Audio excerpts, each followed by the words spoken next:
Welcome to SA cooking house. রান্না করেছি বেগুন চিংড়ি আলুর রসালো তরকারি। কিভাবে করলাম চলুন দেখে নেওয়া যাক।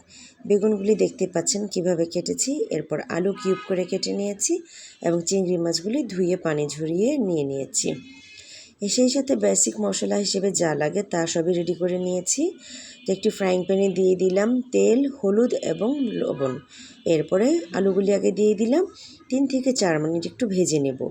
এরপর দিয়ে দিলাম বেগুনগুলি একই সাথে এবং এটাও একই সাথে 3 থেকে 4 মিনিট ভেজে নেব। এই তরকারিটা যদি ভেজে নেই তাহলে এটা খেতে আরও বেশি টেস্টি হবে। যে কোনো তরকারি যা আলুর সাথে মিক্স করে মাছ দিয়ে রান্না করা হয় তা সবসময় একটু ভেজে নেবেন, দেখবেন ভালো লাগে। তো যে হাঁড়িতে রান্না করব সেখানেও দিয়ে দিলাম তেল এবং পেঁয়াজ কুচি। একটু লাল করে ভেজে নেওয়ার পর সামান্য পানি দিয়ে দিলাম যেন মশলাটা আর পুড়ে না যায়। এরপরে দিয়ে দিলাম আদা রসুনের পেস্ট, হলুদের গুঁড়ো, মরিচের গুঁড়ো, ধনিয়া জিরার গুঁড়ো এবং লবণ। যে কোনো রান্নায় আপনারা লবণের একদমই আগেই প্রথমে বেশি দিবেন না, প্রয়োজনে আরেকবার দিবেন রান্নার শেষের দিকে। তো মশলাটা ভালো করে কষিয়ে নিলাম, এরপরে দিয়ে দিলাম চিংড়ির মাছগুলি। এরপর এটা একটু তেলের এই মশলার সাথে নেড়ে চেড়ে নেব। এরপর আরেকটু পানি দিয়ে এই চিংড়ি মাছটা আবারও কষিয়ে নেব। যেহেতু বলেছি অল্প সময়ে ঝটপট করে রান্না করেছি, তাই চিংড়ি মাছটাও আগে আবার একটু ভালো করে কষিয়ে নিলাম। এবার বলক উঠে যাওয়ার পরে তাতে দিয়ে দিলাম ভেজে রাখা তরকারিগুলি।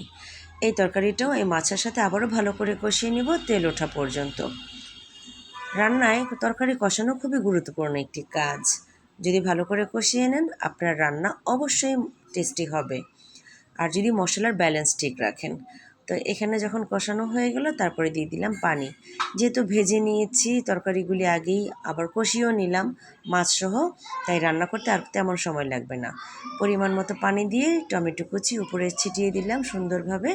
এরপর ঢেকে রান্না করব 10 থেকে 15 মিনিট। 10 থেকে 15 মিনিট পরে চলে এলাম, দিয়ে দিলাম কাঁচামরিচ কুচি করে রেখেছিলাম সেটা। বাসায় ধনিয়া পাতা না থাকাতে দিতে পারিনি, তবে আপনারা অবশ্যই চেষ্টা করবেন ধনিয়া পাতা দিতে। এই তরকারি গরম গরম ভাতের সাথে পরিবেশন করে খাবেন। আপনারা যদি অন্য কোনোভাবে এই ধরনের তরকারি রান্না করেন তা আমাকে জানাতে পারেন কমেন্ট করে। আশা করি ভালো লেগেছে। ধন্যবাদ।